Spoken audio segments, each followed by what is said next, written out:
Hey gang, Mark Sweeney here from beautiful Austin, Texas. Welcome to springtime, and it is our first Wisdom Wednesday of the month of March.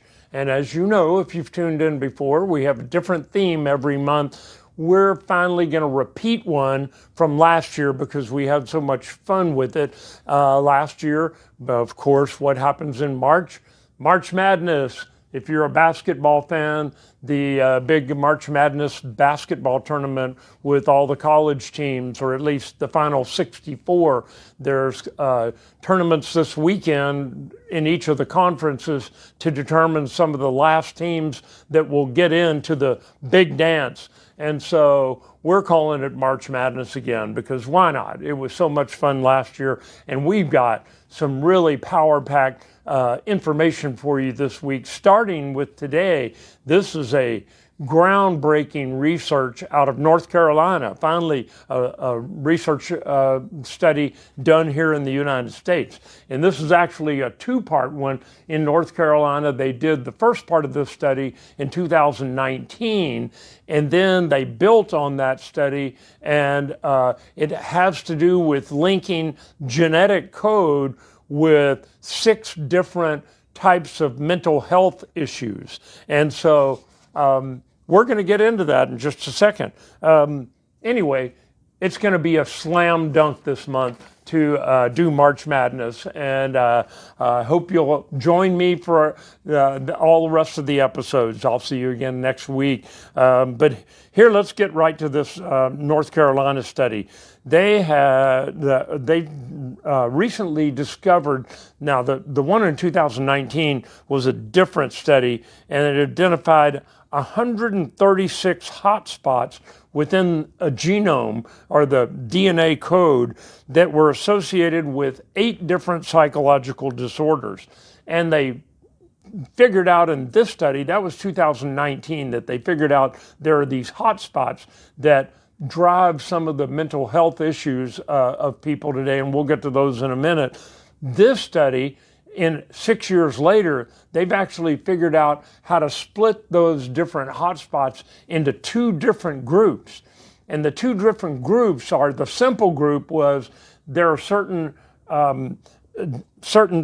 hotspots in these genomes that are disorder specific. So for autism, for example, there are some genomes, like 36 of them, I think, that were specific to autism or to bipolar disorder.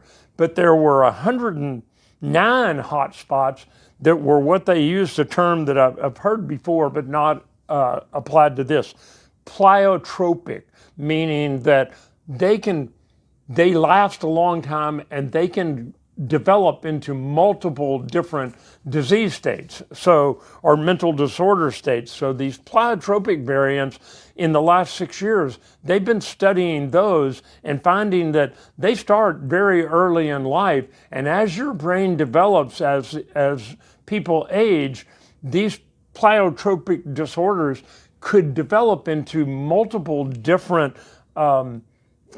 mental health issues. And then they found on top of that, some of them share a lot of the same genetic code, and so they're kind of paired together. So let's back up just a second and go to the 8 different mental health disorders. Autism spectrum disorder, attention deficit or ADD, schizophrenia, bipolar disorder, major depressive disorder, Tourette's syndrome, obsessive compulsive disorder, and anorexia nervosa.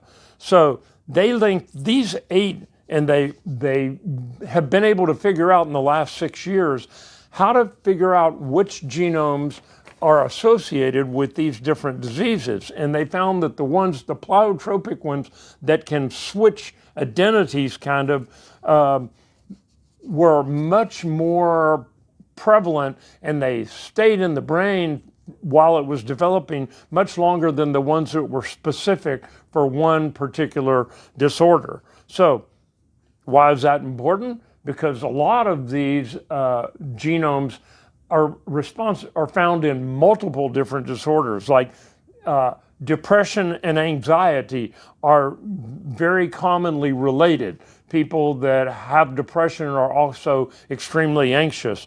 Same is true for schizophrenia and anorexia, which I didn't know, and autism and ADD. So these things are tied together because they share a lot of the same genetic code, and that's what they found in this study. So why is this important? Well, it opens up a whole new avenue to treat these mental health issues by looking at the genetic code instead of just heavily medicating them or some of the more typical approaches that have been used in the past. So you're going to hear a lot more about this. This study just came out.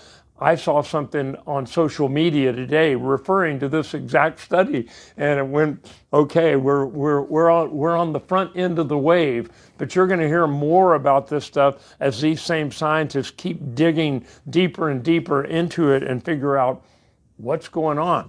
So as you know, I always give a health tip, and the health tip I try to tie to the subject matter of the scientific issue. So we're going to talk about that today. We're going to talk about getting exercise through sports and how sports can help you with the March Madness stuff that we just talked about. Sports, typically, if you're doing the sport, it means you're putting out some output. You're exercising. And exercise has all kinds of health benefits like sleeping better, improved cardiac health, weight management, stronger bones, all those kind of things, burning more calories, better blood pressure. So here's some additional reasons why people of all ages should continue being involved in sports. Number one, sports are fun. If it's not fun, then you're not playing the right sport. Most people who play pickleball, especially the ones that get addicted to it, say one of the things they like about it is it's easy to learn to play and it's fun. They have fun. It's a fairly social game. People are laughing. They're having a good time. Sports are communal, like I just mentioned with the pickleball. You got to have at least 4 people on the court. If you're playing singles, it's a whole different game. But if you're playing doubles, it's 4 people out on the court and usually a bunch of other people standing around waiting for their turn that are watching. So it's kind of a party.